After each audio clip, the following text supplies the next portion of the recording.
Excellence, Monsieur le Président du Faso, chef de l'État, je voudrais, au nom des enfants ici réunis, vous traduire notre gratitude pour l'importance que vous accordez à cette frange si importante de notre société et pour l'opportunité que vous offrez aux enfants aujourd'hui de vous rencontrer dans le cadre de la Journée mondiale de l'enfance. Excellence, autour de cette table, nous avons une délégation des enfants qui ont séjourné ce matin à l'Assemblée législative de transition. Toutes les couches sociales sont ici.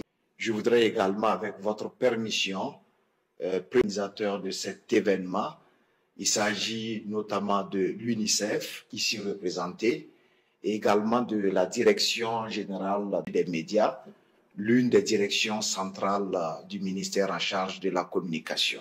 Du Faso au chef de l'État, instituée en 1954 par les Nations Unies, la Journée mondiale de l'enfance est un moment d'introspection sur la promotion des droits des enfants. L'année dernière, exactement le 20 novembre 2023, vous avez consacré toute une demi-journée à échanger avec les enfants et cela a été une opportunité pour ces enfants de découvrir votre parcours, en l'occurrence votre parcours scolaire, universitaire, mais aussi votre expérience de vie que vous avez bien voulu partager avec eux. Je voudrais noter également qu'au cours de l'entretien exclusif que vous leur avez accordé l'année dernière, les enfants ont exprimé des préoccupations qui ont eu beaucoup d'intérêt pour vous et vous aviez instruit le gouvernement de bien vouloir prendre ces préoccupations en charge. Alors cette année, pour rester dans la même dynamique, nous avons suggéré, Excellence Monsieur le Président du Faso, et vous l'avez accepté, que les enfants séjournent au sein de l'Assemblée législative de transition au cours donc d'une session plénière présidée par Dr Ousmane Bougouma. Et je devrais indiquer que pendant cette session plénière, 3 membres du gouvernement ont été interpellés. Il s'agit de Madame la ministre et qui, sur le champ, ont exprimé leur pleine satisfaction. Alors cette audience que vous avez bien voulu nous accorder sera le prix de vive voix, leur reconnaissance et éventuellement traduire d'autres préoccupations s'il y en a. Excellence, Monsieur le Président du Faso, je voudrais à présent inviter leur porte-parole à bien vouloir livrer le message. Excellence le capitaine Ibrahim Traoré, président du Faso, chef de l'État. Nous, les enfants du Burkina Faso, sommes ici aujourd'hui à l'occasion de la Journée mondiale de l'enfance pour partager avec vous le point de notre rencontre à l'hémicycle. Cette année, nous avons vécu une expérience incroyable. Nous avons siégé à l'Assemblée législative de transition comme des députés, sous la présidence du président de l'ALD. Pendant cette session, nous avons posé des questions importantes au ministre sur les promesses que vous nous avez faites lors de notre rencontre de l'année passée. Avec le ministre de l'Action humanitaire et de la Solidarité nationale, nous avons parlé des mesures qui ont été prises depuis l'année passée pour protéger davantage les enfants contre les mariages d'enfants. Des actions concrètes qui ont été réalisées cette année pour éloigner les enfants du site d'orpaillage et leur permettre de continuer leur éducation. Avec le ministre de la Santé, nous avons posé des questions sur votre engagement à renforcer la gratuité des soins pour les femmes et les enfants. Nous avons demandé les avancées faites cette année pour que cet engagement devienne les enfants et leurs mères puissent mieux se soigner. Avec le ministre de l'Enseignement de base, de l'alphabétisation et de la promotion des langues nationales, représenté par son homologue, le ministre de l'Enseignement secondaire et de la formation professionnelle et technique, nous avons discuté d'eux. Votre promesse de rendre l'école gratuite pour tous au Burkina Faso, nous avons demandé où en est cette promesse et quand tous les enfants pourront-ils aller à l'école sans payer. Et des actions qui ont été prises cette année pour que l'école soit mieux adaptée aux besoins des enfants handicapés et qu'ils puissent apprendre dans de bonnes conditions. Nous avons été très contents d'entendre les réponses des ministres. Nous étions très contents de savoir que le mariage a été ramené à 18 ans et que plusieurs activités sont menées pour empêcher le travail des enfants dans les sites d'orpaillage. Et il y a même un numéro vert pour dénoncer ceux qui font travailler les enfants. Nous avons appris aussi que le gouvernement met 30 milliards de francs CFA chaque année pour que les enfants de moins de 5 ans et les femmes enceintes se soignent gratuitement. Également les discussions qui ont commencé pour la construction de l'hôpital mère-enfant et le terrain est déjà acquis et en 2025, les travaux vont commencer. Enfin, pour que les enfants aillent à l'école gratuitement, chaque année, on construit beaucoup d'écoles et qu'on a offert à plusieurs enfants vivant avec un handicap du matériel du Faso. Prenez nos préoccupations à cœur et travaillez pour améliorer nos vies. Nous avons aussi eu un moment spécial avec le président de l'ALT où nous avons présenté un film que nous avons réalisé pour le FESPACO 2025. Ce projet nous a permis de partager nos histoires, nos rêves et ce que nous voulons pour notre pays. Excellence, Monsieur le Président du Faso, même si nous voyons des progrès, nous avons encore 3 grandes demandes à vous faire. 1. Excellence, Monsieur le Président du Faso, nous avons entendu dire que même si la loi a ramené à 18 ans, il y a l'exception à 16 ans. Pouvez-vous leur dire de fixer ça à 18 ans sans exception si possible? Cela protégera toutes les filles contre les mariages précoces et leur permettra de rester à l'école et de vivre leur enfance. 2. Excellence, Monsieur le Président du Faso, nous sommes contents que vous avez instauré le 15 mai pour nous permettre de connaître notre tradition. Mais nous avons peur que nos papis et mamies pensent qu'ils peuvent exciser les filles et marier les enfants. Nous voulons vous demander de, si possible, prendre la parole officiellement pour leur expliquer le sens de la journée du 15 mai, journée des coutumes et des traditions et dans toutes les langues. Excellence, Monsieur le Président du Faso, nos parents nous ont expliqué que la loi prévoit que les enfants qui ont commis des délits mineurs n'aillent pas en prison léger. D'appliquer cette décision évitera aux enfants d'aller en prison et d'être... Excellence, Monsieur le Président du Faso, nous savons que vous nous écoutez et que vous êtes prêts à agir pour nous protéger. Ces changements sont très importants pour nous et nous permettra d'avoir un avenir meilleur. Merci, Excellence, Monsieur le Président du Faso, de toujours penser à nous, de nous protéger, de nous soutenir et de construire avec nous un Burkina Faso où chaque enfant peut être en sécurité. Bonjour à tous. Soyez les bienvenus. Donc, vous êtes des honorables députés aujourd'hui et je suppose qu'à l'ALT, tout s'est très bien passé. Les ministres ont pu répondre, ils ont été convaincants. En tout cas, il y a beaucoup de choses que nous avons entrepris en faveur donc, des enfants. Nous faisons d'ailleurs ça en faveur des enfants. Vous êtes là pour les enfants. Ça, il faut déjà comprendre cela. Toute initiative que nous prenons, c'est pour votre bien-être, c'est pour que vous puissiez vivre donc en bonne santé, aller à l'école, vous épanouir et faire tout ce que vous pouvez apporter pour la patrie. Beaucoup de choses ont été initiées, beaucoup de choses restent à faire. Tout dépend du rythme auquel nous partons. Et comme vous constatez, il y a beaucoup d'enfants aussi qui étaient déplacés, mais qui courent petit à petit dans plusieurs localités.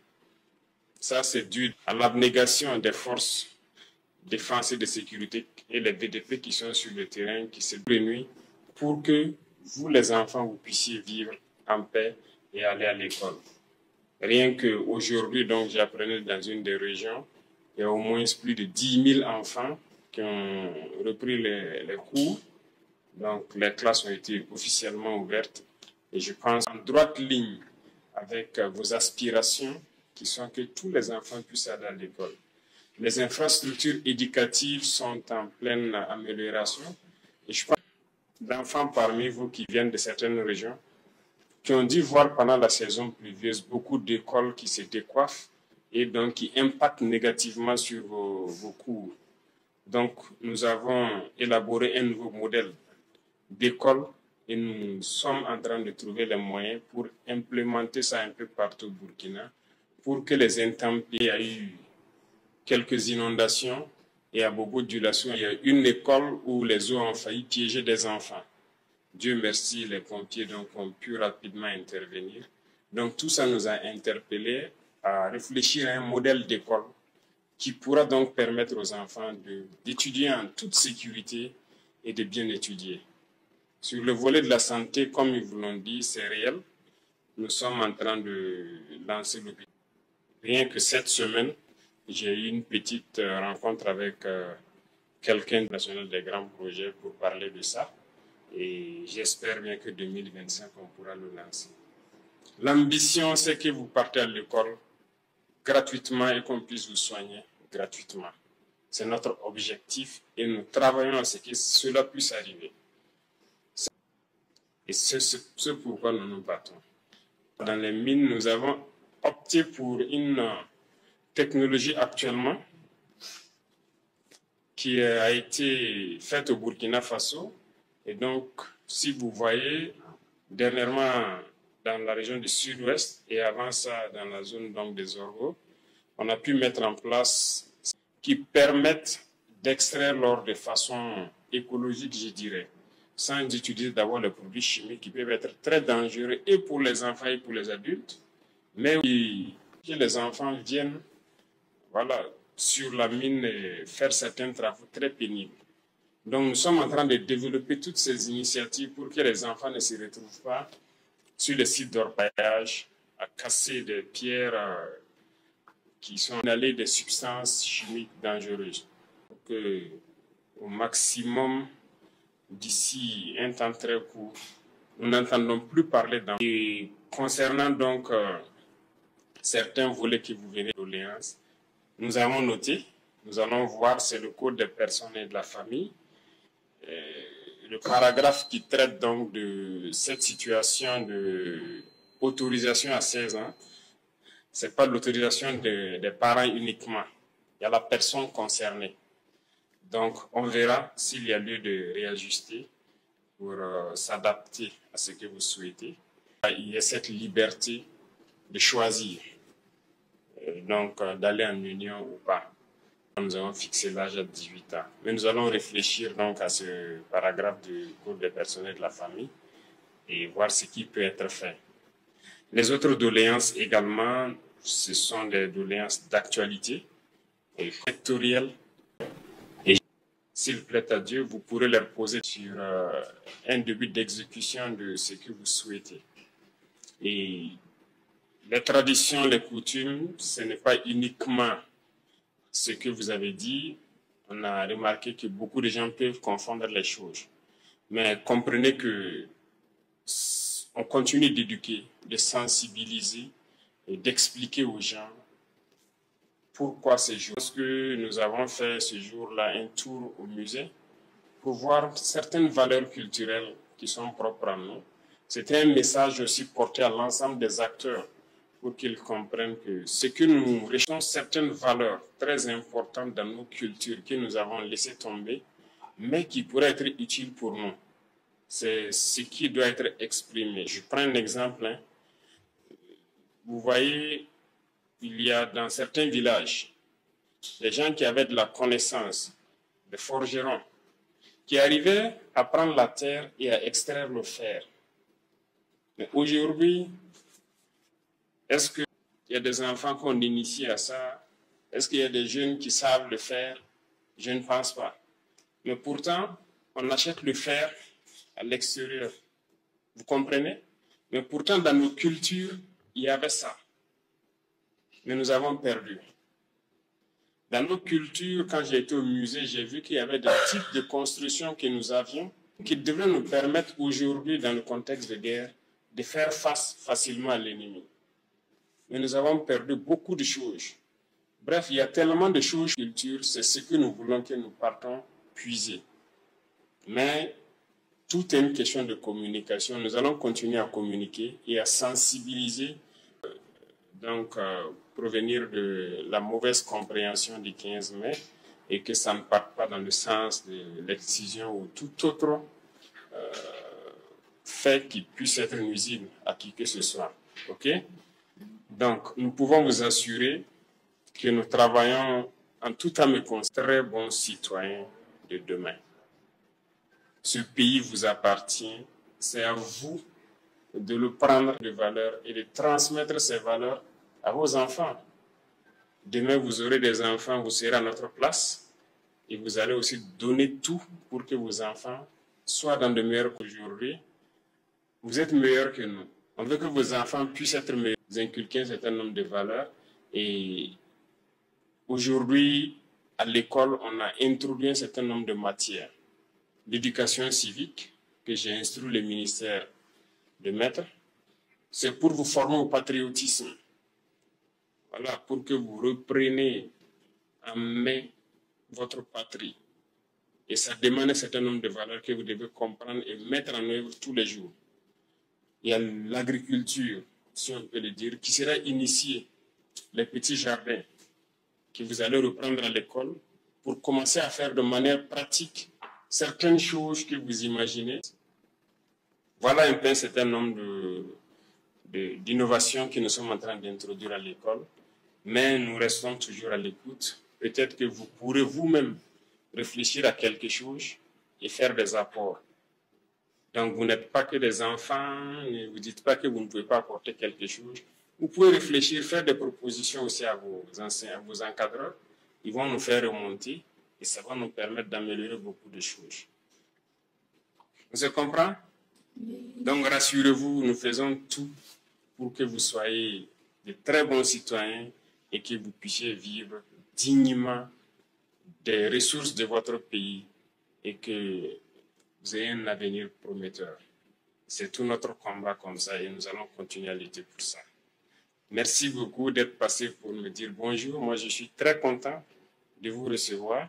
Je suis toujours très content d'être parmi les enfants. Si je pouvais passer toutes mes journées avec vous, j'allais le faire. Mais vous devez aller bosser. Moi aussi, je dois aller bosser. Mais j'espère qu'on se retrouvera très bientôt. Mais on sera toujours fiers de vous recevoir, d'échanger avec vous. Merci beaucoup à tous. Bon courage et bonne année scolaire surtout. Et que chacun ait des résultats qu'il escompte en fin d'année. Merci beaucoup à tous. La rencontre entre le président Ibrahim Traoré et les enfants de toutes les régions du Burkina Faso incarne un moment d'échange profondément inspirant et chargé de symbolisme. Les jeunes, porteurs d'espoir et d'audace, ont exprimé des demandes légitimes et urgentes, notamment l'application stricte de l'âge minimum du mariage à 18 ans pour protéger les filles contre le mariage précoce.